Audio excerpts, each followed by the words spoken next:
சங்கீத புத்தகத்தில் 92ஆம் அதிகாரம் 13ஆம் வசனத்தை நாங்கள் வாசிக்கலாமா? சங்கீதம் 92ஆம் அதிகாரம் 13ஆம் வசனம்.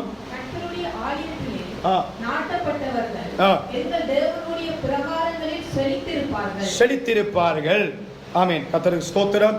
அருமையான வார்த்தை ஒன்று இங்கே சொல்லப்படுகிறது. நீங்க 13ஆம் வசனம் சொல்லுகிறது, கர்த்தருடைய ஆலயத்திலே நாட்டப்பட்டவர்கள் எங்கள் தேவனுடைய பிரகாரங்களில் எப்படி இருப்பாங்க? செழித்திருப்பார்கள். செழித்து ஆசீர்வாதமாக இருப்பார்கள். ஆலயத்திலே நாட்டப்படுகிறவர்கள். இது நான் வரும்போது கூட இந்த வார்த்தை குறித்து யோசிச்சேன்.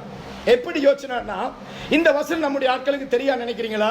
நல்லா தெரியும், நல்லா தெரியும். ஏன்னு சொன்னால், இன்றைக்கு நாங்க பல சபைகளுக்கு போயிருக்கிறோம், வேற வேற சபைகளுக்கெல்லாம் போயிருக்கிறோம், வெவ்வேறு சபைகள்லாம் இருந்திருக்கிறோம்.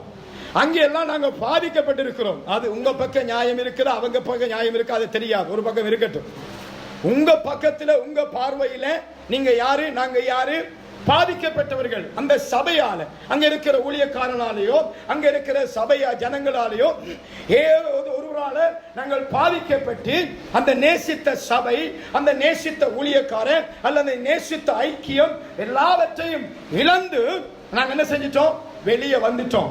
ஒரு சபையில இருந்துட்டு வெளியே போறது என்பது சாதாரண விஷயம் இல்லை. அது ஈஸியாக நடக்கிற ஒன்றல்ல. ஒரு ஊழியக்காரனாக புரிந்து கொள்ள வேண்டிய ஒரு விஷயம் நான் நன்றாய் புரிந்து வச்சிருக்கிறேன். அதனாலதான் ரொம்ப கவனமாக நிலையோட பேசுவேன். நிறைய பேர் என்ன கூட தூக்கி எறிஞ்சு கதைப்பாங்க, என்ன கூட தூக்கி எறிந்து பேசுவார்கள்.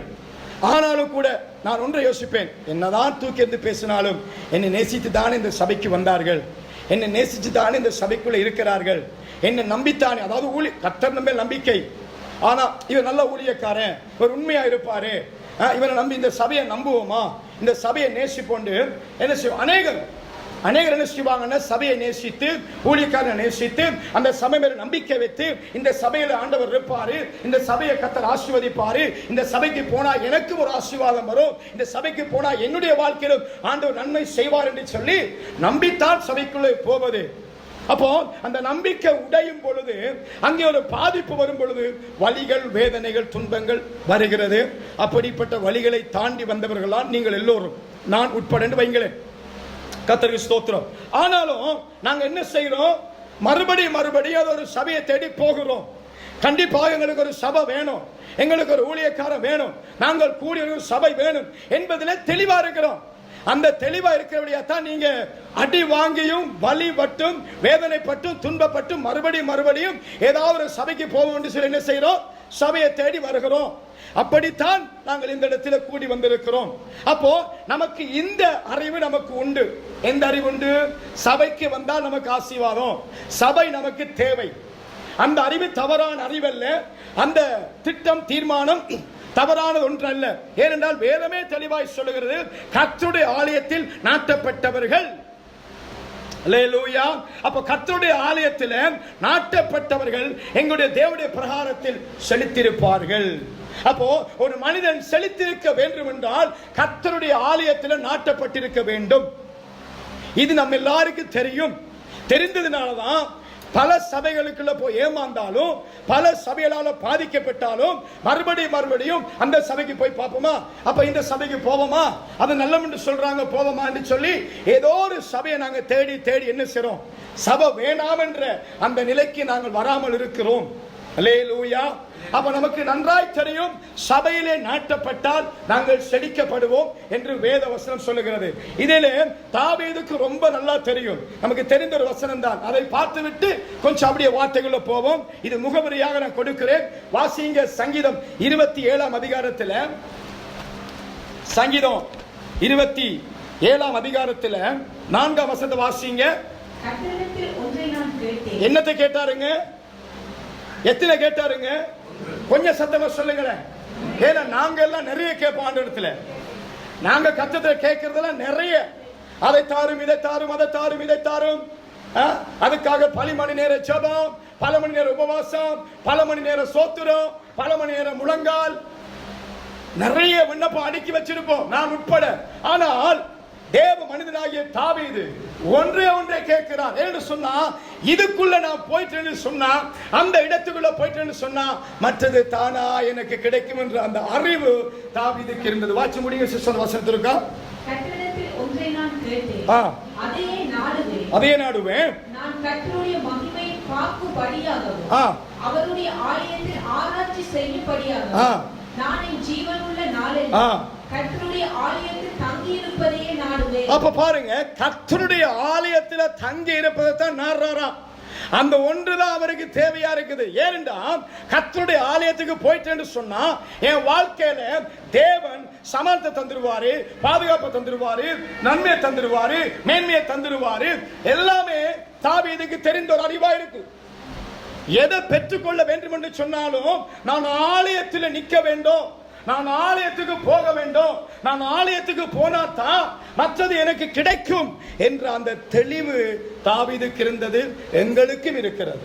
அல்லேலூயா, அல்லேலூயா. எங்களுக்கும் உண்டு. அதனால் தான் நாங்கள் என்ன செய்கிறோம்? சபைக்கு வருகிறோம், ஞாயிற்றுக்கிழமை ஆலயத்துக்கு வருகிறோம். அல்லேலூயா. அப்போ எங்களுக்கு உண்டோ இல்லையோ அது உங்களுக்கும் கர்த்தருக்குமா இருந்தாலும் வேற அடிப்படையில் சொல்லுகிறேன், ஆலயம் என்பது ஒன்று அவசியம். அல்லேலூயா. கர்த்தருடைய ஆலயம், புதிய ஏற்பாட்டின்படி ஆலயம் நாங்கள் தான் வேதம் சொல்லுகிறது. ஏற்கனவே நாம் நிறைய செய்தி பார்த்து இருக்கிறோம். உங்கள் சரீரமானது தேவனால் பெற்றெடுத்தோம் பரிசுத்த ஆவி தங்கும் ஆலயமா இருக்கிறது, நீங்கள் உங்களுடைய உடையவர்கள் அல்ல என்று அறிவீர்களா? அப்போ உங்கள் சரீரம் பரிசுத்த ஆவி தங்கும் ஆலயம் என்று 1 கொரிந்தியர் 6:19 வாசிக்கிறோம். ஆனாலும் அந்த சரீரம், ஆலயமாகிய அந்த சரீரம் ஒன்று கூடி வருகிற ஒரு ஆலயம் ஒன்றையும் கர்த்தர் என்ன செஞ்சிருக்கிறாரு? வைத்திருக்கிறார். அல்லேலூயா. நாங்கள் ஒன்று கூடி வந்து ஆராதிக்கும் பொழுது, ஒன்று கூடி வந்து ஆலயத்தில் நாட்டப்படும் பொழுது நாங்கள் செழித்திருப்போம். அல்லேலூயா. ஆலயத்தில் நாட்டப்படுகிறவர்கள் செழித்திருப்பார்கள். அதனாலதான் தாவீதும் ஒன்றே கேட்கிறேன், அதையே நான் நாடுவேன். நல்ல கவனிங்க, தாவீதுக்கு தீர்க்க தரிசனம் வந்துருச்சு, அபிஷேகம் வந்துருச்சு, எல்லாமே வரங்கள் வந்துருச்சு. சின்ன வயசுலயே சவுலுக்குள்ள இந்த ஆவியை துரத்துறான். அவன் இசை வாசிச்சாலே அசுத்தாவி ஓடும். அல்லேலூயா. எப்படியெல்லாம் வரங்கள் இருந்தும் அவனுடைய நாட்டம், அவனுடைய நோக்கம், அவனுடைய வாஞ்சை எது மேல இருந்து சொன்னால் கர்த்தருடைய ஆலயத்திலே போய் நாட்டப்படுவது. அல்லேலூயா. கர்த்தருடைய ஆலயத்திலே தங்கி இருப்பது, கர்த்தருடைய ஆலயத்திலே கர்த்தருடைய வார்த்தையை ஆராய்ச்சி செய்வது, கர்த்தருடைய ஆலயத்திலேயே நிலைத்திருப்பதை வாஞ்சிக்கிற ஒரு மனிதனாக இருந்தபடினால் தான் சமஸ்த இஸ்ரவேலுக்கும் ராஜாவாக கர்த்தர் மாற்றினார். அல்லேலூயா.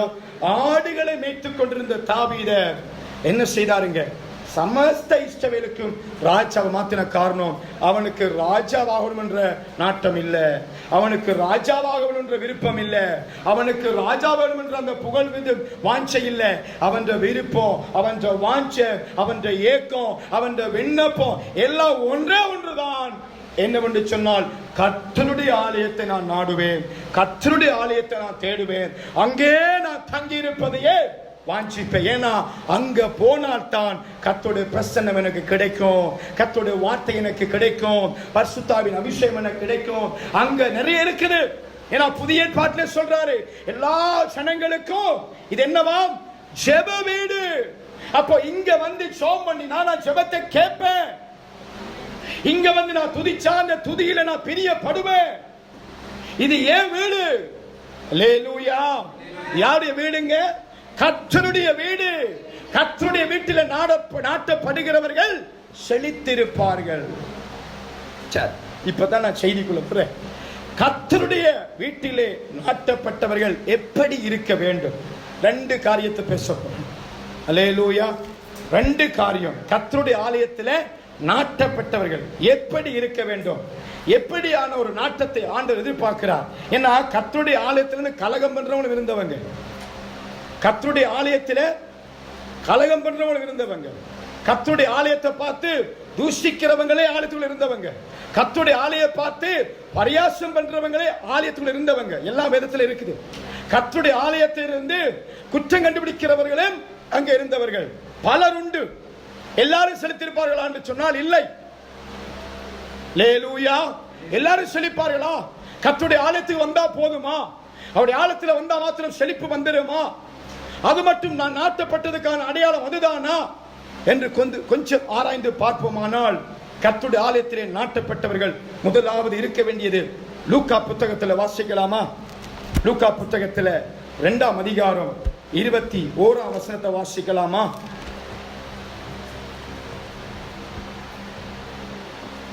லூக்கா பிள்ளைக்கு விருத்த சேதனம் பண்ண வேண்டிய 8ஆம் நாளிலே அது கர்ப்பத்திலே உட்பவிப்பதற்கு முன்னே தேவதூதனால் சொல்லப்பட்டபடி அதற்கு இயேசு என்று பெயரிட்டார்கள்.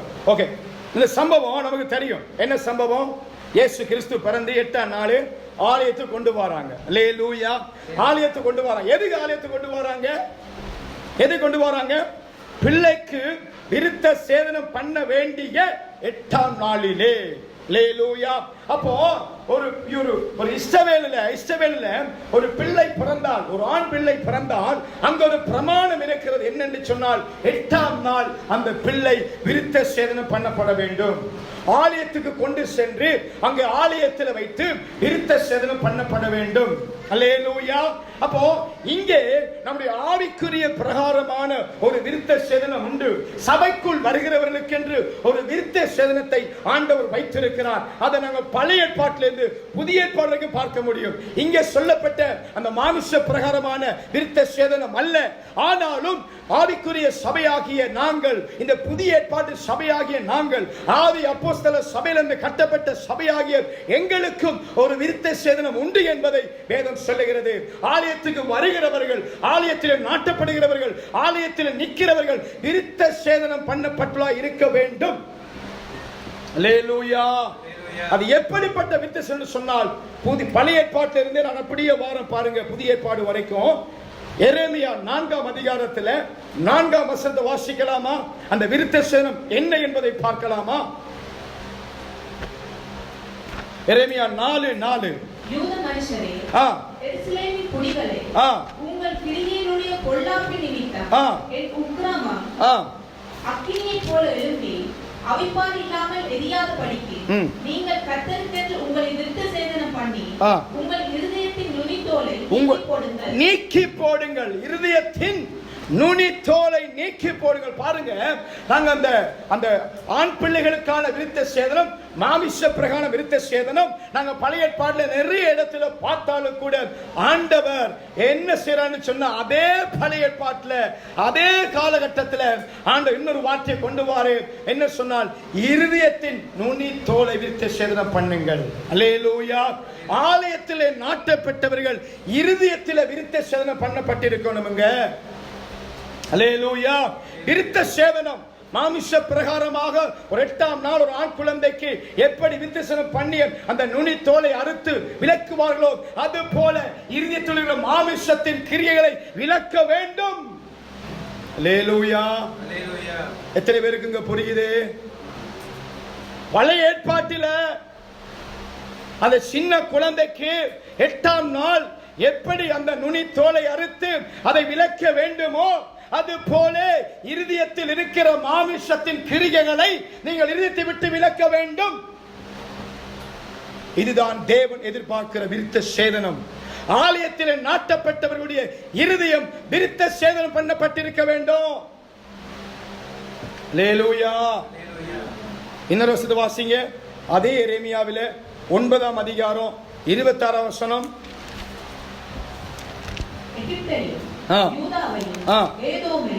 அம்மோன் புத்திரரையும் மோவாபையும் கடைசி எல்லையில் உள்ள வனாந்திர குடிகளான யாவரையும் கண்டிப்பேன். புறஜாதியார் அனைவரையும் விருத்த சேதனம் இல்லாதவர்கள் ஆனாலும் இஸ்ரவேல் வம்சத்தார் அனைவரும் இருதயத்திலே விருத்த சேதனம் இல்லாதவர்கள் என்று கர்த்தர் சொல்லுகிறார். இருதயத்திலே விருத்த சேதனம் இல்ல. 8ஆம் நாள் விருத்த சேதனம் அது முடிஞ்சது. மாமிச பிரகாரமான விருத்த சேதனம் அது முடிந்தது. அதெல்லாம் கரெக்டா செஞ்சிடறாங்க. நான் இயேசு கிறிஸ்துவை எடுத்துக்காட்டுக்கு எதிர வந்திருக்கிறேன். ஏன்னா இயேசு கிறிஸ்துவை தான் நம்முடைய பின்பற்றுதல். அல்லேலூயா.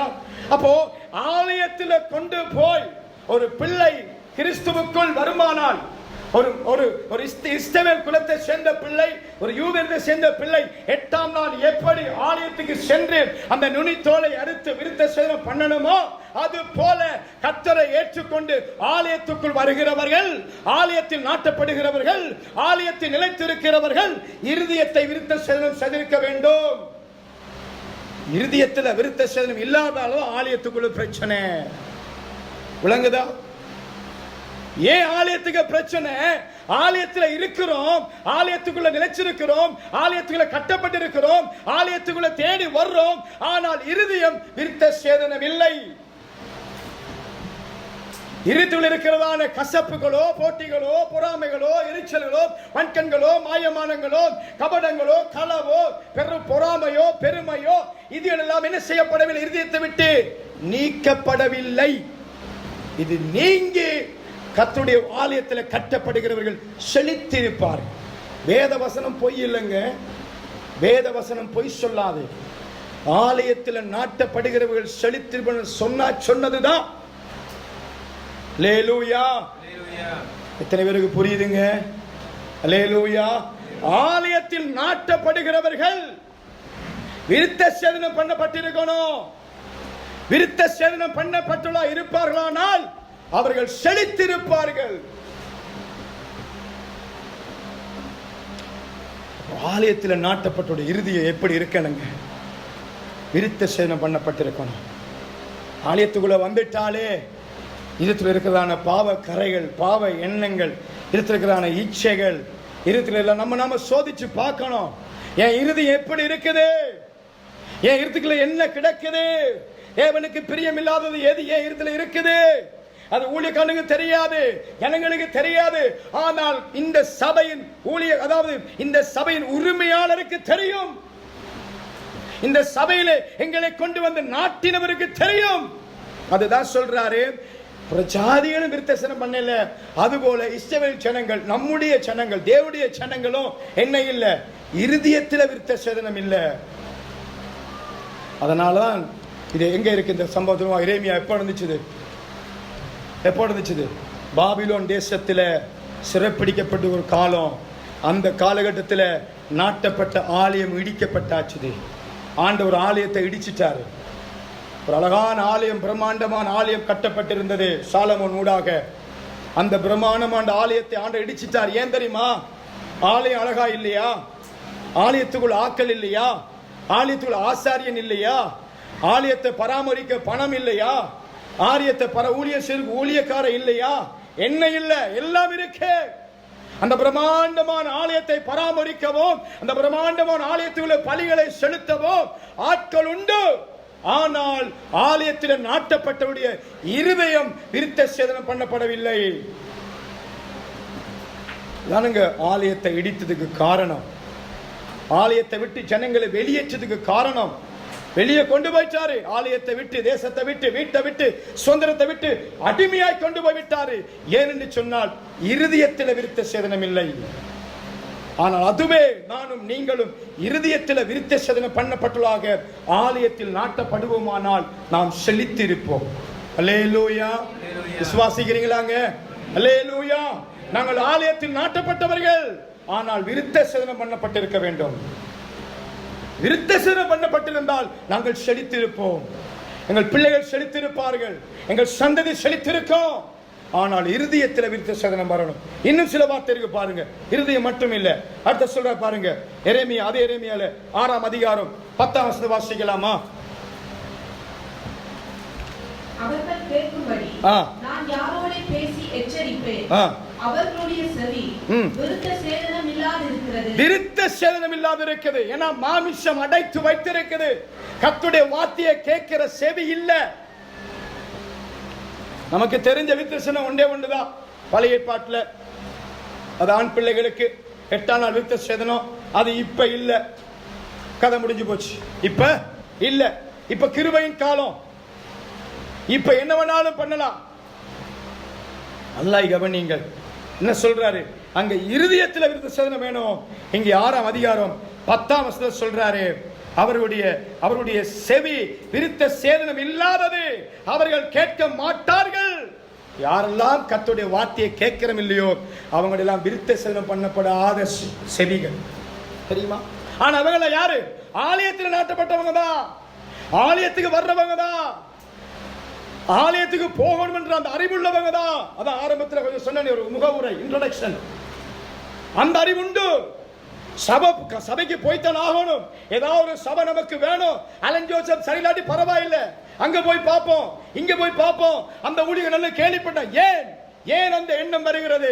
ஆலயத்துக்கு போக வேண்டும், அங்கே போனால் தான் ஆசீர்வாதம் என்ற அந்த அறிவு இருக்குது. ஆனால் என்னுடைய செவி கர்த்தருடைய வார்த்தைக்கு கீழ்ப்படிய வேண்டும், ஆண்டவருடைய வார்த்தையை கேட்க வேண்டும் என்ற அந்த அறிவு நமக்கு இல்லை. காரணம், செவி விருத்த சேதனம் இல்லை. காது திறக்கப்படணும். அதான் இயேசு சொல்றாரு, காதுள்ளவன் கேட்க கடவன். ஏன் இருக்கிறவன செவிட நினைச்சிட்டாரா இயேசு கிறிஸ்து? இல்ல. நிறைய பேருடைய செவி விருத்த சேதனம் பண்ணப்படல. என் முன்னாடி உட்கார்ந்து இருக்கிற நிறைய பேருடைய செவி விருத்த சேதனம் பண்ணப்படல. இயேசுவுக்கு தெரியும். அதான் சொல்றாரு, காதுள்ளவன் கேட்க கடவன். யாருடைய காது விருத்த சேதனம் பண்ணப்பட்டிருக்குதோ அவன் கர்த்தருடைய வார்த்தை கேட்க கடவன். அப்போ கர்த்தருடைய வார்த்தை சபையிலே வருமானால், அந்த வார்த்தை நான் கேட்க வேண்டுமானால், அந்த வார்த்தைக்கு ஒரு பயம் எனக்கு வர வேண்டுமானால், அந்த வார்த்தை மேல எனக்கு ஒரு வாஞ்சி வர வேண்டுமானால், அந்த வார்த்தைக்கு நான் கீழ்ப்படிய வேண்டுமானால், மறுபடியும் சொல்றேன், அந்த வார்த்தைக்கு பயம் வர வேண்டுமானால் என் செவி விருத்த சேதனம் பண்ணப்பட்டிருக்க வேண்டும். அல்லேலூயா. இல்லாட்டி பயமே வராதுங்க, பயமே வராது நமக்கு ஆண்டு வார்த்தை மேல. ஏன் தெரியுமா? என் இருதயத்தின் நுனித்தோல் விருத்த சேதனம் பண்ணப்படவில்லை, என் செவி விருத்த சேதனம் பண்ணப்படவில்லை. எவ்வளவு கேட்டாலும் கேட்காதது போல, எவ்வளவு வார்த்தை வந்தாலும் இருத்துக்குள்ள போகாது. ஏன்னா என் இருதயம் மாமிசத்தால் நிறைந்திருக்கிறது, மாமிசத்தின் கிரியால் நிறைந்திருக்கிறது. என் இருதயம் விருத்த சேதனம் பண்ணப்படவில்லை, என் செவி விருத்த சேதனம் பண்ணப்படவில்லை. எவ்வளவுதான் நீ சொல்லிப்பாரு, கேட்க மாட்டோம். ஏன்னா என் செவி விடாது, என் இருதயம் விடாது. ஆனால் கர்த்தருடைய ஆலயத்திலே நாட்டப்பட்டவர்கள் இருதயத்தில் விருத்த சேதனம் பண்ணப்பட்டிருக்கணும். அதாவது இருதயத்திற்கிற மாமிசத்தின் கிரியெல்லாம் அகற்றப்பட்டிருக்கணும். அல்லேலூயா. அந்நிய வார்த்தைகளுக்கு செவி கொடுக்காம, உலக வார்த்தைகளுக்கு செவி கொடுக்காம, மாமிச வார்த்தைகளுக்கு செவி கொடுக்காம, வேத வசனத்துக்கு புறம்பான வார்த்தைகளை செவி கொடுக்காம, ஆண்டவருடைய வார்த்தைக்கு செவி கொடுக்கிறவனாக என் செவி திறக்கப்பட்டிருக்கணும். எங்க செவி திறக்கப்பட்டால் தான் என் செவி விருத்த சேதனம் பண்ணப்பட்ட செவி. அல்லேலூயா. இப்படிப்பட்டவர்கள் ஆலயத்தில் நாட்டப்பட்டிருப்பார்களானால், ஆலயத்தில் நாட்டப்பட்டவர்கள் இப்படி இருப்பார்களானால் அவர்கள் செழித்திருப்பார்கள். அல்லேலூயா. அப்படிப்பட்ட செழித்திருப்பார்கள். ஆலயத்தில் நாட்டப்பட்டவர்களுடைய இருதயம் விருத்த சேதனம் பண்ணப்பட்டிருக்கணும். ஆலயத்தில் நாட்டப்பட்டவருடைய செவிகள் விருத்த சேதனம் பண்ணப்பட்டிருக்கணும். அவர்கள் செழித்திருப்பார்கள். அதுதான் தாவீது சொல்றான், ஒன்றே நான் நாடுவேன். ஏனென்றா அங்க போனா போதும், அதை பிடிச்சுக்கிட்டா போதும், மற்றதெல்லாம் ஈஸி. அல்லேலூயா. சொல்லுவான் தெரியுமா, ஈஸா இருந்தா போதும் பிரதர். இந்த நாட்டில் என்ன இருந்தா போதும்? வீசா இருந்தா போதும், பொழைச்சிருவோம் எப்படியாவது. அது மாதிரி ஆண்டவற்ற ஆலயத்தில் நாட்டப்பட்டால் போதும், பொழைச்சிருவோம். விசுவாசிக்கிறீங்களாங்க? எல்லாரும் விசுவாசிக்கிறீங்களாங்க? அல்லேலூயா. ஆலயத்தில் நாட்டப்பட்டால் பொழைச்சிருவோம். ஆனால் ஆலயத்தில் நாட்டப்பட்ட நாங்க எப்படி நாட்டப்பட்டு சொல்லி ஆண்டவர் சொல்றாரு, விருத்த சேதனம் பண்ணப்பட்டலாக நீங்கள் ஆலயத்தில் நாட்டப்பட்டிருக்க வேண்டும். தொடர்ந்து வாசிங்க. இன்னும் ஒரு சில வசனங்களை புதிய ஏற்பாட்டில் காட்டி கொடுக்கிறேன், அப்ப இன்னும் கொஞ்சம் உங்களுக்கு புரியும். ரோமர் 2 அதிகாரம் 28 வசனம். ரோமர் 2:28. ஆதலால்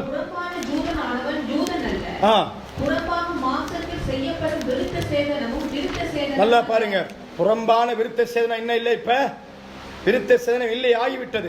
வாசிங்க சிஸ்டர். உள்ளத்திலே ஜூதனானவனே ஜூதன், வெளித்தின்படி உண்டாகாமல் ஆவியின்படி இதயத்தில் உண்டாகும் விருத்த சேதனமே விருத்த சேதனம். அல்லேலூயா. அல்லேலூயா. எரேமியா சொன்னதை அப்படியே பவுல் ரோமர்களுக்கு சொல்றாரு. ஏன்னா இருதயத்தில் விருத்த சேதனம் இல்லாத வாழ்க்கை நமக்கு என்ன இல்லைங்க, ஆசீர்வாதத்தை கொண்டு வராது. அழகா சொல்றாரு, உள்ளத்தில் யூதனானவனே யூதன். எழுத்தின்படி உண்டாகாமல் ஆவியின்படி இருதயத்தில் உண்டாகும் விருத்த சேதனம். ஆவியினால உண்டாகிற விருத்த சேதனம். அல்லேலூயா. இந்த விருத்த சேதனம் எப்படி உண்டாகுங்க? ஆவியினால, பரிசுத்த ஆவியினால உங்க இருதயத்தின் பாவங்கள் நீக்கப்படும். பரிசுத்த ஆவியினால உங்கள் செவிகள் திறக்கப்படும். பரிசுத்த ஆவியினால நீங்க புதுப்பிக்கப்படுவீர்கள். அவர்கள் தான் விருத்த சேதனம் பண்ணப்பட்டவர்கள். ஆவியினாலே விருத்த சேதனம் பண்ணப்பட்டவர்களாக நானும் நீங்களும் ஆலயத்திலே இருக்க வேண்டும். அல்லேலூயா. ஆவியில விருத்த சேதனம். ஆவியான ஒரு இடம் கொடுங்க. எப்படி பழைய ஏற்பாட்டில் ஒரு ஆசாரியன் வந்து அந்த விருத்த சேதனம் பண்ணுவதற்கான பொருட்களை கொண்டு வந்து அந்த பிரமாணத்தின்படி ஆடையோ மாடையோ புறா குஞ்சையோ பலி செலுத்தி பின்பதாக அவன் பட்டயத்தை எடுத்து அந்த நுனித்தோலை அறுத்து உடன்படிக்கை செய்கிறான் தேவனோடு கூட. அதுதான் மாமிசத்தின் படியான விருத்த சேதனம். ஆவியின் படியான விருத்த சேதனம் இயேசு கிறிஸ்துவின் இரத்தத்தாலே மீட்கப்பட்டு பரிசுத்த ஆவியினாலே உங்கள் இருதயங்கள் சுத்திகரிக்கப்பட்டு உங்கள் இருதயத்திலிருந்து விடுதலை உண்டாக்கப்படுவது, உங்களுடைய செவிகள் திறக்கப்படுவதுதான் ஆவியினால உண்டாகிற விருத்த சேதனம். இந்த விருத்த சேதனம் இல்லாம சபைக்கு வந்து சபையில நான் நாட்டப்பட்டிருப்பேன், ஆனால் என்னுடைய வாழ்க்கை செழிப்பை காணாதுங்க. அல்லேலூயா. விருத்த சேதனம் இல்லாதவர்கள் சபையில் இருப்பதால் சபையில சண்டை, சபையில வாக்குவாதம், சபையில போட்டி. நான் பெருசா, நீ பெருசா, அதுவா இதுவா. ஏன் என் இருதயம் விருத்த சேதனம் பண்ணப்படவில்லை? ஏன் என் செவி விருத்த சேதனம் பண்ணப்படவில்லை? ஆவியினாலே நான் விருத்த சேதனம் பண்ணப்படவில்லை. மாமிசத்தின்படி எப்படி 8ஆம் நாள் விருத்த சேதனம் பண்ணப்பட்டு ஒருத்தன் யூதனாகிறானோ, ஒருத்தன் இஸ்ரவேலாகிறானோ, அதுபோல நானும் வெளிப்பிரகாரமாக சபைக்கு வந்தவனாய் ஞானஸ்தானம் பெற்றவனாய் வெளிப்பிரகாரமாக கிறிஸ்தவனாகிட்டேன். இத்தனை பேருக்கு புரியுதுங்க? வெளிப்பிரகாரமாக நான் என்ன செஞ்சிட்டேன்? ஞானஸ்தானம் எடுத்துட்டேன், பைபிள் வாங்கிட்டேன், சபைக்கு போறேன். ஆனா உள்ளுக்குள்ள என் இருதயம் ஆவியினால விருத்த சேதனம் பண்ணப்படவில்லை. ஆனால் வேதம் சொல்லுகிறது ஆவியில விருத்த சேதனம் பண்ணப்பட வேண்டும். அல்லேலூயா. ஆவியினால, பரிசுத்தாவின் உதவியினால என் இருதயம் விருத்த சேதனம் பண்ணப்பட்டிருக்கணும். பரிசுத்தாவின் உதவியினால என் செவி விருத்த சேதனம் பண்ணப்பட்டிருக்கணும். அப்படிப்பட்ட வாழ்க்கை கண்டிப்பா செழிக்கும். அல்லேலூயா. கண்டிப்பா செழிக்கும். அவன் வாழ்க்கையில விடுதலை, அவன் வாழ்க்கையில சமாதானம், அவன் வாழ்க்கையில உயர்வு, அவன் வாழ்க்கையில் அற்புதம் நடக்கும். அவன் வாழ்க்கையில தேவன் கூட இருப்பார். அவங்க வாழ்க்கையில பெரிய திருப்பு முனை, அவங்க வாழ்க்கை செழிக்கும். ஆனால் ஆவியில விருத்த சேதனம் பண்ணப்பட்டதாக ஆலயத்தில் நாட்டப்பட்டிருக்க வேண்டும். அல்லேலூயா. ஆலயம் தேவை. இப்ப கல்லூர் உபதேசம் வந்திருக்குது. ஆலயம் தேவையில்லை, வீட்டிலேயே இருந்து ஆராதிக்கலாம். நீங்களே அப்பத்தை பிச்சைன்னு சில பரிசுத்த பந்தியில் பங்கெடுக்கலாம். நீங்க சபையிலேயே கணவன் மனைவி பிள்ளைங்க வீட்டிலேயே இருந்து ஆராதிக்கலாம்.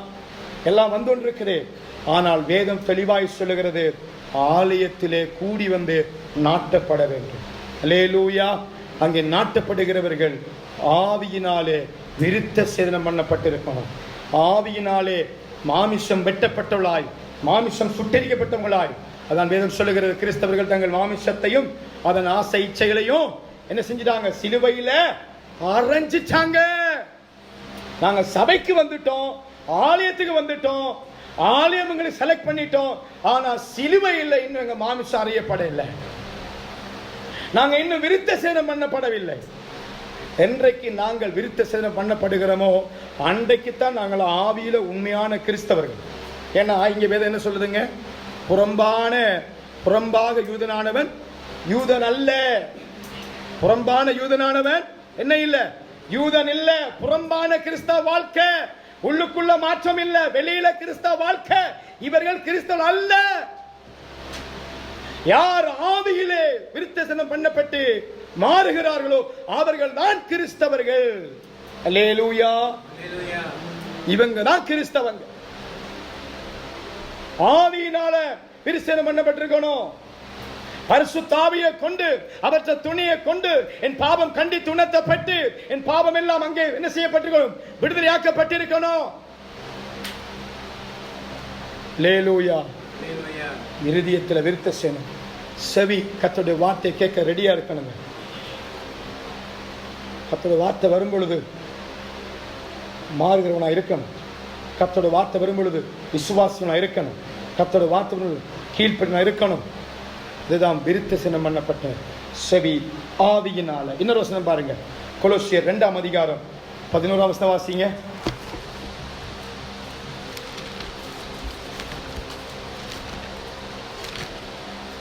கொலோசியர் 2:11.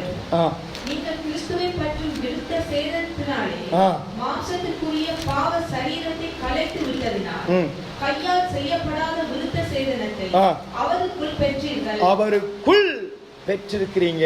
எத்தனை பேர் ஆண்டவருக்குள்ள விருத்த சேதனம் பண்ணப்பட்டுட்டோம்? அல்லேலூயா. என்ன ஆலயத்துக்கு வருவது விருத்த சேதனம் பண்ணப்படுறதுக்கு. இயேசு கிறிஸ்து ஏன் ஆலயத்துக்கு கொண்டு வந்தாங்க? அந்த பிரமாணத்தின்படி விருத்த சேதனம் பண்ணுவதற்கு. நாங்கள் ஆலயத்துக்கு ஏன் வந்திருக்கிறோம்? விருத்த சேதனம் பண்ணப்படுவதற்கு. தெளிவா சொல்றோம். அல்லாமலும் நீங்க கிறிஸ்துவை பெற்றும் விருத்த சேதனத்தினாலே மாமிசத்துக்குரிய பாவ சரீரங்களை கலத்தி விட்டதினால் கையால் செய்யப்பட்ட விருத்த சேதனம் அல்ல, ஆவியினாலே செய்யப்பட்ட விருத்த சேதனம். எப்படி வருதுங்க? பாவ சரீரத்தை களைத்து போடுவது. அல்லேலூயா. இந்த சரீரத்துக்கு பாவ சுபாவத்தை களைத்து போடுவதுதான் ஆவியினாலே கிறிஸ்துவுக்குள்ள செய்யப்படுற விருத்த சேதனம். இந்த விருத்த சேதனம் ஒவ்வொரு கிறிஸ்தவர்களுக்குள்ளும் இருக்கணும். இந்த விருத்த சேதனம் அடைந்து இருக்கணும். அல்லேலூயா. ஆவியினாலே கிறிஸ்துவுக்குள்ள என்ன செய்யப்பட்டிருக்கணும்? மாமிசத்துக்குரிய பாவ சரீரத்தை களைத்து விட்டவர்கள். அந்த பாவ சரீரத்தை கலட்டி போட்டவர்கள். ஒரு அழுக்கான ஆடை என்ன செய்வோம்? களைத்து விட்டு ஒரு சுத்தமான ஆடையை நாங்கள் என்ன செய்வோம்? போட்டுக் கொள்ளுவோம். அதுபோல அந்த பாவ சுபாவங்களை களைத்து விட்டு ஆவியினாலே புதுப்பிக்கப்பட்ட இந்த ரட்சிப்பின் ஆடையை தரித்துக் கொள்ளுகிறவர்கள் தான் ஆவியினாலே விருத்த சேதனம் பண்ணப்பட்டவர்கள். அப்போ ஆலயத்திலே நாட்டப்பட்ட நானும் நீங்களும் பாவ சரீரத்தை களைத்து விட்டு ஆவியினாலே புதிய சரீரத்தை தரித்தவர்களாக இருப்பதுதான் விருத்த சேதனம் பண்ணப்பட்டவர்கள், ஆலயத்தில் நாட்டப்பட்டவர்கள். அல்லேலூயா. ஆமென். நாங்கள் கர்த்தருடைய ஆலயத்திலே நாட்டப்பட்டவர்கள். ஆமென். நாங்கள் செழித்திருக்க வேண்டியவங்க. சொல்லுங்க, நாங்களாம் யாருங்க? செழித்திருக்க வேண்டியவங்க. நாங்கெல்லாம் செழிப்பா இருக்க வேண்டியவங்க. பஞ்சம் வரட்டும், கொள்ளனை வரட்டும், பிரச்சனை வரட்டும், என்ன வரட்டும், நானும் நீங்களும் செழித்திருக்க வேண்டியவர்கள். நாங்கள் தரித்திரரல்ல. நாங்க தரித்திரம் இருக்க வேண்டிய அவசியம் இல்லை. நாங்க உடைந்து நொறுங்கி வேதனைப்பட்டு புலம்பி பயந்து தடுமாறி நொந்து கண்ணீர் வடிச்சு பயந்து இருக்க வேண்டிய அவசியம் இல்லை. நாங்கள் செழித்திருக்க வேண்டியவர்கள். ஏனென்று சொன்னால் நானும் நீங்களும் ஆலயத்தில் நாட்டப்பட்டிருக்கிறோம். கர்த்தருடைய ஆலயத்தில் நாட்டப்பட்டிருக்கிறோம். ஆனால் நாட்டப்பட்ட நானும் நீங்களும் விருத்த சேதனம் பண்ணப்பட்ட ஜனமாக இருந்தால் தான் அந்த செழிப்பை சொந்தரிக்க முடியும். அல்லேலூயா. அந்த ஆசீர்வாதத்தை அப்பொழுதுதான் சொந்தரிக்க முடியும். ஏன்னா ஆலயத்துக்கு ஏன் கொண்டு போறாங்க? விருத்த சேதனம் பண்ணுவதற்காக. ஆலயம் ஏன் வைத்திருக்கிறது? விருத்த சேதனம் பண்ணுவதற்காக. அதுக்குத்தான் ஆலயம். அல்லேலூயா. இருதயத்தை உடைத்து நொறுக்கி, ஏன்னா எபிரேயர்ல என்ன சொல்லப்பட்டிருக்குதுங்க? எபிரேயர்ல 4ஆம் அதிகாரம் 12. தேவனுடைய வார்த்தையானது ஜீவனும் வல்லமையும் உள்ளதாய் இருபுறமும் கருக்குள்ள எந்த பட்டயத்திலும் கருக்கானதாயும் ஆத்துமாவையும் ஆவியையும் கணுக்களையும் ஊனையும் பிரிக்கத்தக்கதாக உருவ குத்துகிறதாயும் நல்லா பாருங்க, இருதயத்தின் நினைவுகளையும் யோசனைகளையும் வகை அறுக்கிறதாய். இதுதான் ஆலயத்துல செய்யற வேலை. ஆலயத்துல கர்த்தருடைய வார்த்தை வரும் பொழுது என் இருதயம் என்ன செய்யப்படுது? என் இருதயத்தின் நினைவுகள் யோசனை எல்லாம் வகையறுக்கப்படும், பிரிக்கப்படும். அல்லேலூயா. எதெல்லாம் என்னை விட்டு கலைக்கப்படணும்? எந்த இருதயத்தில் இருக்கிற எந்த சுபாவம் எல்லாம் என்னை விட்டு கலைந்து போட வேணும் என்ற அந்த விருத்த சேதனத்தை செய்கிற இடம்தான் ஆலயம். அல்லேலூயா. ஆலயம் அதுக்குத்தான் இருக்குது. கர்த்தருடைய வார்த்தை அதுக்குத்தான் கொடுக்கப்படுகிறது. என் இருதயத்தின் நினைவுகளை, என் இருதயத்தின் யோசனைகளை, எது கர்த்தருக்கு பிரியமானது, எது கர்த்தருக்கு பிரியமில்லாதது, எதை நான் விட வேண்டும், எதை நான் கை கொள்ள வேண்டும், என் இருதயத்தில் என்ன மாற்றம் வரணும் என்று என் இருதயத்தை விருத்த சேதனம் செய்கிற இடம்தான் சபை. அதற்குத்தான் ஆண்டவர் ஆலயத்தில் நாட்டுகிறார். அப்போ ஆலயத்தில் நாட்டப்படும் பொழுது, அங்கே நான் விருத்த சேதனம் பண்ணப்படும் பொழுது, நான் செழித்திருக்கவனாய் மாறுகிறேன். என் வாழ்க்கை செழிப்பாய் மாறுகிறது. அல்லேலூயா, அல்லேலூயா. நிறைய பேருக்கு விருத்த சேதனம் வேணாம் போல இருக்குது. இருதயத்தில் செவிகளில் என்ன வேணாம்? எப்பா விருத்த சேதனம் வேணாப்பா என்ற மாதிரி இருக்கு உங்க முகங்களை பார்க்கும் பொழுது. ஆவியிலே விருத்த சேதனம் பண்ணப்பட வேண்டும். அதுக்குத்தான் நானும் நீங்களும் ஆலயத்திலே நாட்டப்பட்டிருக்கிறோம். நாங்கள் செழித்திருப்போம். ஒரு காரியம். இரண்டாவது காரியம் நேர போதுமானால் பார்க்கலாம் சுருக்கமாக.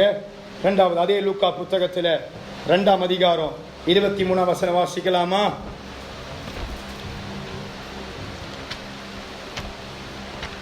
முதற்பேரான எந்த ஆண் பிள்ளையை கர்த்தருக்கு பரிசுத்தமானது என்னப்படும் என்று கர்த்தருடைய நியாயப்பிரமாணத்தில் எழுதியிருக்கிறபடி அவரை கர்த்தருக்கென்று ஒப்புக் கொடுக்கவும். அவரை கர்த்தருக்கென்று ஒப்புக் கொடுக்க போதும்.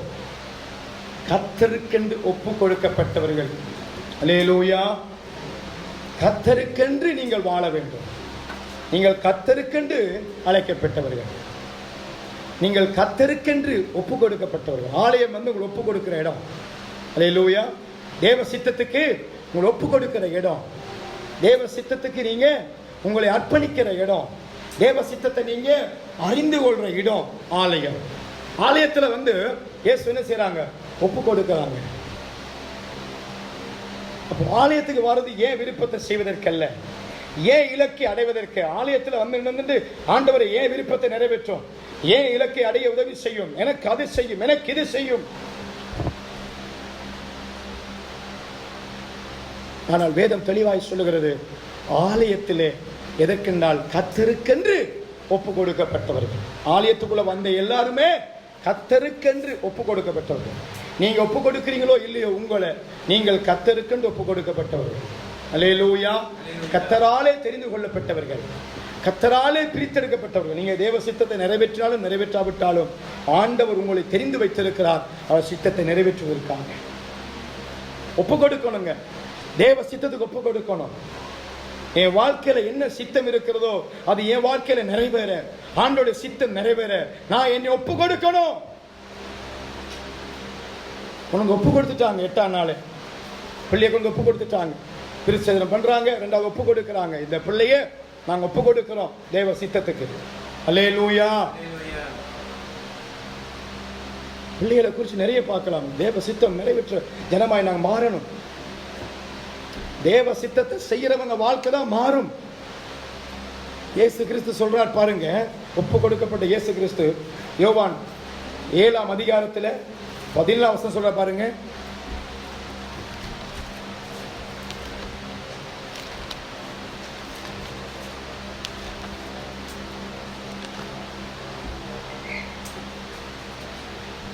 ஏழு 17.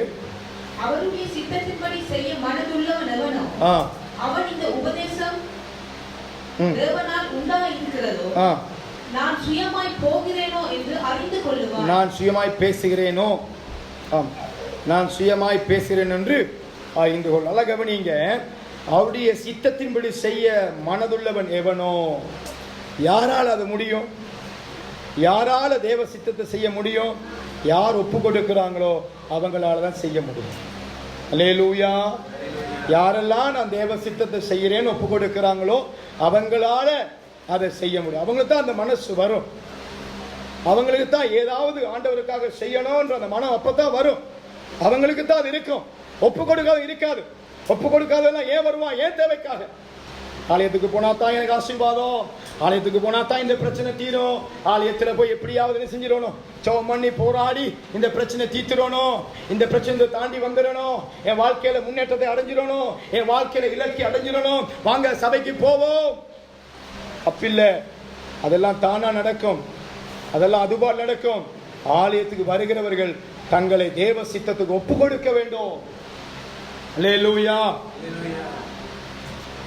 ஆலயத்தில் இருக்கிறவர்கள் தேவ சித்தத்துக்கு ஒப்பு கொடுத்தவங்களா இருக்கணும். தேவ சித்தத்தை செய்யறவங்களா இருக்கணும்.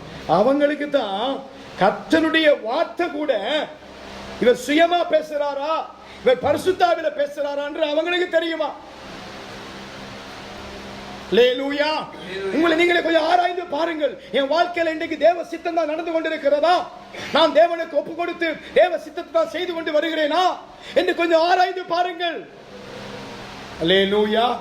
கர்த்தருடைய வார்த்தையை நோக்கி வருகிறேன் என்பதை எப்பொழுது என்னால் ஏற்றுக்கொள்ள முடியும் என்று சொன்னால், நான் தேவ சித்தத்தை செய்வதற்கு என்னை ஒப்பு கொடுக்கும் பொழுதுதான் தெரியும் இது என்னை நோக்கி வருகிற வார்த்தை, நான் கைக்கொள்ள வேண்டிய வார்த்தை, நான் என்னை எடுத்துக்கொள்ள வேண்டிய வார்த்தை என்று அப்பொழுதுதான் அவங்களால ஏற்றுக்கொள்ள முடியும்.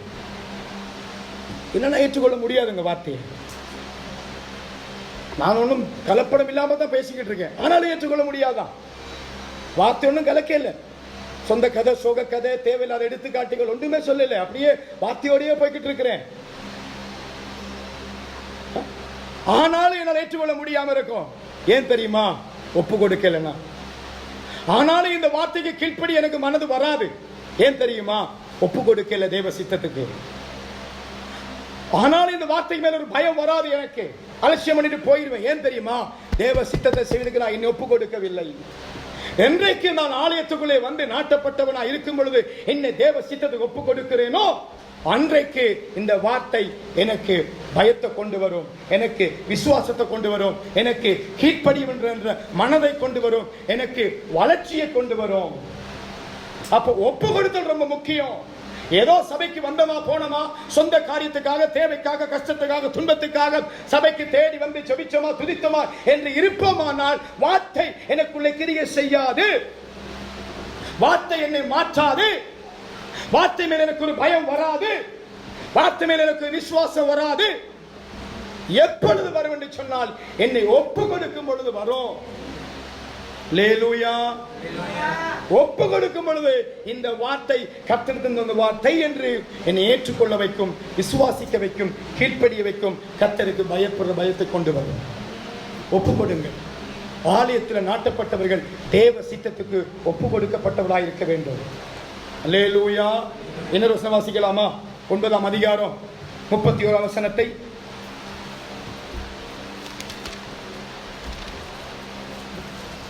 யோவான்லே தான், யோவான் தான் சிஸ்டர். ஆவிகளுக்கு தேவன் சொல்லிக் கொடுப்பதில்லை என்று அறிந்திருக்கிறோம். ஒருவன் தேவ பக்தி உள்ளவனாய் இருந்து அவருக்கு சித்தமானதை செய்தால் அவனுக்கு செவி கொடுப்பார். யாருக்குங்க செவி கொடுப்பாரா? யாருக்கு செவி கொடுப்பாருங்க? யார் ஜெபத்துக்கு செவி கொடுப்பாருங்க? தேவ சித்தத்தை செய்கிறவர்களுக்கு தான் செவி கொடுப்பார். அல்லேலூயா. அவருடைய ஜெபத்துக்கு ஆண்டவர் செவி கொடுப்பார். அவர்கள் கண்ணீரை கர்த்தர் காண்பார். அவர்கள் அலைச்சலை கர்த்தர் எண்ணி வைப்பார். அவர்கள் கண்ணீரை துருத்திலே சேர்த்து வைப்பார். யார் என்று சொன்னால் தேவ சித்தத்தை செய்கிறவங்க. யாரால செய்ய முடியும்? ஒப்பு கொடுக்கிறவங்க செய்ய முடியும். ஆலயத்துக்கு வந்துட்டீங்கன்னா ஒப்பு கொடுத்துருங்க. நீங்க வரும்போது பல தேவை வந்திருக்கலாம். சபைக்கு போனா எனக்கு வியாதிலிருந்து விடுதலை கிடைக்கும், சபைக்கு போனா எனக்கு இந்த பிரச்சனை தீர்வு கேள்விப்பட்ட நாங்க எல்லாரும் அந்நியர்களும் பிரஜாதி மறந்தவங்க தான். அப்ப நாங்கள் ஆலயத்துக்குள்ள வருவதும் பொழுதோ அல்ல இயேசுவை ஏற்றுக்கொண்டதுக்கு பல காரணம் உண்டு. ஒவ்வொருத்தருக்கு ஒவ்வொரு காரணம் உண்டு. ஆனால் காரணம் வெவ்வேறு காரணம் இருந்தாலும் ஆலயத்துக்குள்ள வரும் பொழுது நாங்கள் எல்லோரும் தேவ சித்தத்துக்கு ஒப்பு கொடுக்கப்பட்ட ஜனமா இருக்க வேண்டும். அல்லேலூயா. எல்லாரும் ஒப்பு கொடுத்திருக்கிறீங்களா தேவ சித்தத்துக்கு? அல்லேலூயா. தேவ சித்தத்துக்கு ஒப்பு கொடுத்திருக்கணும். இவர்கள் தான் ஆலயத்தில் நாட்டப்பட்டவர்கள். இவர்கள் தான் ஆலயத்தில் செழித்திருப்பார்கள். ஆலயத்துக்கு சும்மா வந்தமா போனமா இருந்தா ஒன்னும் நடக்காதுங்க. ஆலயத்துக்கு வந்துட்டோம்னா ஒப்பு கொடுக்கணும். தேவ சித்தத்துக்கு அவ்வளவு தான், வேற ஒன்றும் இல்லை. தேவ சித்தத்துக்கு ஒப்பு கொடுக்கணும். அவர்கள் ஆலயத்தில் நாட்டப்பட்டவர்கள். அவர்கள் தான் ஆலயத்தில் நாட்டப்பட்டவர்கள். அவர்கள் தான் செழித்திருப்பார்கள். அவருடைய ஜெபம் தான் என்ன செய்யும்? கேட்கப்படும். அவர்களால் தான் கர்த்தருடைய வார்த்தையை ஏற்றுக்கொள்ள முடியும். ரெண்டு காரியத்தை பார்த்தோம் இன்றைக்கு. கர்த்தருக்கு மகிமை உண்டாகட்டும். நிச்சயமாய் ஆண்டவர் உங்களை செழித்திருக்க பண்ணுவாராக. ஆமென். அல்லேலூயா. அதற்கு தேவை என்ன? ஆலயத்தில் நாட்டப்பட்ட நானும் நீங்களும் முதலாவது இருதயத்திலும் செவியிலும், அதாவது மாமிசத்தில் விருத்த சேனம் பண்ணப்பட்டிருக்கோம், ஆவியினால விருத்த சேனம் பண்ணப்பட்டிருக்கோம். இரண்டாவது தேவ சித்தத்துக்கு ஒப்பு கொடுத்திருக்காங்க. அல்லேலூயா. இந்த ரெண்டு நம்முடைய வாழ்க்கையில வருமானால் இன்னும் நிறைய உண்டு, கர்த்தர் சித்தமான வர நாட்களை பார்க்கலாம். ஆனால் இந்த ரெண்டும் ரொம்ப அவசியம். இதற்குத்தான் ஆண்டவர் உங்களை ஆலயத்துக்குள்ள கொண்டு வந்திருக்கிறார். நீங்கள் ஆலயத்தில் நாட்டப்பட்டவர்கள், நீங்கள் முற்றிலுமாக விருத்தசனம் பண்ணப்பட்ட ஜனமாக, ஆவியினாலே விருத்தசனம் பண்ணப்பட்ட ஜனமாக இருக்க வேண்டும். தேவ சித்தத்துக்கு ஒப்பு கொடுத்த ஜனமாக இருக்க வேண்டும். அல்லேலூயா. தேவ சித்தத்துக்கு ஒப்பு கொடுத்திருப்பாங்க. அவர்கள் தான் கர்த்தருடைய வார்த்தையை என்ன செய்ய முடியும்? செவி கொடுக்க முடியும். அவருடைய செவன்தான் கேட்கப்படும். இன்னொரு வசனம், ஒரே ஒரு வசனம் பார்த்துட்டு போயிடலாம் பாருங்க. 1 யோவான்ல 2:17. 1 யோவான் 2:17. ஒளிந்து போகும். யாருங்க நிலைச்சிருப்பாங்க? என்னன்றைக்கும் யார் நிலைச்சிருப்பாங்க? தேவ சித்தத்தை செய்கிறவன் நிலைச்சிருப்பாங்க. தேவ சித்தத்தை செய்ய ஒப்பு கொடுக்க வேண்டும். யாரால தேவ சித்தம் செய்ய முடியும்? யாரெல்லாம் ஆலயத்துல வந்து ஆண்டவரே உங்க சித்தத்துக்கு ஒப்பு கொடுக்கிறேன்றாங்களோ அவங்க வாழ்க்கையில தேவ சித்தத்தை செயல்படுத்த முடியும். அல்லேலூயா. அவர்கள் நிலைத்திருப்பார்கள்.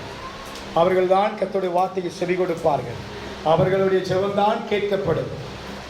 அவருடைய ஜெபத்துக்கு ஆண்டவர் பதில் கொடுப்பார். அவர்கள் என்றென்றைக்கு நிலைத்திருப்பாங்க. 1000 பிரச்சனை வரட்டும், போராட்டம் வரட்டும், என்ன வேணாலும் வரட்டும், ஆனால் அவர்கள் நிலைத்திருப்பார்கள். ஏனென்று சொன்னால் அவர்கள் கர்த்தருடைய சித்தத்துக்கு ஒப்பு கொடுத்தவர். ஆமென்.